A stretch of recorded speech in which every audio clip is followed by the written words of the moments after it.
El artículo 3 constitucional es el fundamento jurídico que sostiene todo el sistema educativo mexicano. Cuando la Constitución afirma que toda persona tiene derecho a la educación, no está haciendo una declaración simbólica, sino estableciendo una obligación vinculante para el Estado. Esto significa que la educación deja de ser un privilegio o una política pública opcional y se convierte en un derecho humano protegido al más alto nivel normativo. Además, el artículo no solo reconoce el derecho, sino que define las características que debe cumplir esa educación. Es decir, debe de ser laica, gratuita, obligatoria, universal, inclusiva y equitativa y de excelencia. Cada uno de estos principios tiene implicaciones profundas. La laicidad protege la libertad de conciencia. La gratuidad evita que el acceso dependa del nivel económico. La obligatoriedad busca garantizar igualdad de oportunidades desde la infancia. En este sentido, el artículo 3 no solo organiza el sistema educativo, sino que expresa una visión de país, uno donde la educación es la base de desarrollo individual y colectivo. La reforma de 2019 amplió el alcance del artículo 3 y fortaleció su dimensión social. Primero, reconoce la educación inicial como un derecho. Esto es relevante porque implica que el desarrollo educativo comienza desde la primera infancia, no solo cuando el niño entra a la primaria. Se reconoce que los primeros años son fundamentales para el desarrollo cognitivo, emocional y social.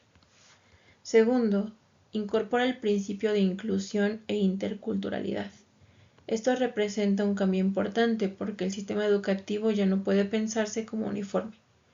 México es un país diverso, con múltiples lenguas y contextos sociales. La educación debe adaptarse a esa diversidad y no exigir que todos se ajusten a un mismo modelo. Finalmente, establece la mejora continua del sistema educativo y revaloriza el papel de las maestras y los maestros. Eso significa que la calidad educativa no depende solo de infraestructura o programas, sino del fortalecimiento profesional docente y de un proceso constante de evaluación y mejora. En conjunto, la reforma de 2019 no solo amplía derechos, sino que redefine la educación como un proceso integral, inclusivo y en constante transformación. Uno de los aspectos más relevantes del artículo 3 es que convierte la educación en una obligación constitucional del Estado. Esto significa que no es un programa temporal ni una decisión política opcional, es un compromiso jurídico permanente. El impacto de esto es profundo. La educación se convierte en una herramienta clave para construir igualdad de oportunidades. En teoría, todas las personas deberían tener acceso a formación que les permita desarrollarse sin que su origen social determine su destino. Sin embargo, aquí aparece el verdadero problema. México es un país con desigualdades estructurales, diferencias regionales, brechas económicas, carencias de infraestructura y altos niveles de abandono escolar en ciertos contextos.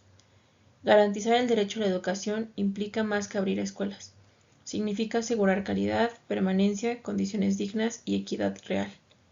El desafío del Estado no es declarar el derecho, sino sostenerlo con políticas públicas que sean efectivas y que haya recursos suficientes.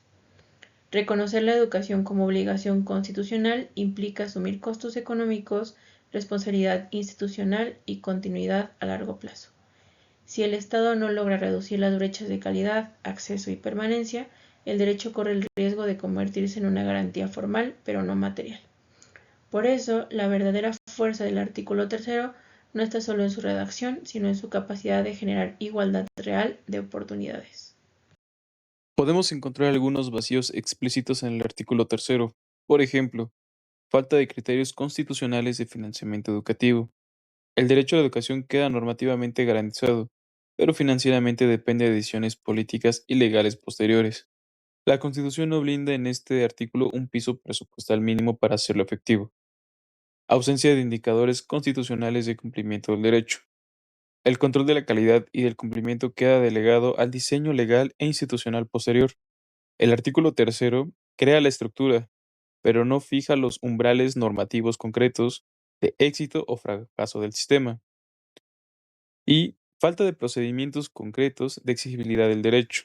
La Constitución declara el derecho, pero no diseña su mecanismo de garantía directa, lo que obliga a depender de leyes secundarias, reglamentos y criterios judiciales. Si leemos el apartado de equidad e inclusión del artículo tercero, podemos reconocer una declaración fuerte. El Estado debe priorizar a los grupos en situación de vulnerabilidad, establecer políticas de inclusión y garantizar igualdad de oportunidades. En principio, entendemos que nadie debería quedarse fuera del sistema educativo, pero cuando pensamos en niñas, niños y jóvenes cuya salud les impide asistir con regularidad a la escuela, comenzamos a notar un posible vacío. El artículo habla de inclusión y de igualdad de oportunidades, pero no menciona de manera directa a quienes viven con enfermedades crónicas, atraviesan tratamientos prolongados, enfrentan hospitalizaciones frecuentes o padecen condiciones de salud que dificultan su asistencia continua. Tampoco encontramos mecanismos constitucionales claros que aseguren la continuidad educativa en estos casos.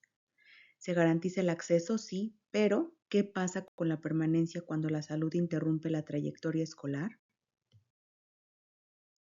No se especifica de forma explícita la obligación de educación hospitalaria, acompañamiento domiciliario o una coordinación formal entre salud y educación.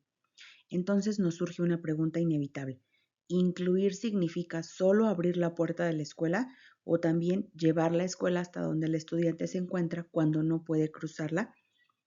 Quizá el verdadero desafío sea preguntarnos si estamos entendiendo la igualdad como acceso formal o como una flexibilidad real del sistema frente a las contingencias de la vida. Ahí es donde el debate se vuelve no solo jurídico, sino profundamente humano. ¿Qué tiene de innovador el artículo tercero? Nos dice que reconoce la educación como un derecho de todas las personas. Esto significa que aprender no depende del dinero, del lugar donde se vive o de la familia a la que se pertenece. Antes, muchas personas no podían estudiar. Hoy, este artículo establece que el Estado tiene la obligación de garantizar que todas y todos pueden acceder a la educación. Además, la educación no solo sirve para aprender materias, también ayuda a desarrollar habilidades, valores y formas de pensar que permiten a las personas participar mejor en la sociedad. También otra innovación que reconoce este artículo es que todas las personas viven en las mismas condiciones. Por eso, la educación no puede ser igual para todos. Este artículo promueve una educación que se adapte a las necesidades de cada persona y de cada comunidad. Por ejemplo, considera el contexto social, cultural y económico de los estudiantes. Esto es innovador porque busca que la educación ayude a reducir las desigualdades en lugar de aumentarlas. Cuando la educación toma en cuenta estas diferencias, se vuelve más justa y más cercana a la realidad de las personas. El artículo tercero ha sido históricamente innovador porque no solo reconoce el derecho a la educación, sino que define el proyecto pedagógico del Estado mexicano. En 1919 introdujo la laicidad como herramienta de construcción nacional y en 1934 asumió un carácter abiertamente socialista. En cada momento histórico ha redefinido el tipo de ciudadanía que se pretende formar. Entonces, desde una lectura crítica, el artículo tercero no es neutral, sino que constitucionaliza una determinada concepción de educación y de sujeto. Puede leerse como la institucionalización del aparato ideológico del Estado en el sentido planteado por Althusser. Una de las innovaciones más recientes fue con la reforma de 2019, donde se amplía el derecho al establecer la obligatoriedad de la educación superior. Esto reconfigura también la arquitectura normativa del sistema educativo mexicano. También se incorporó algún concepto como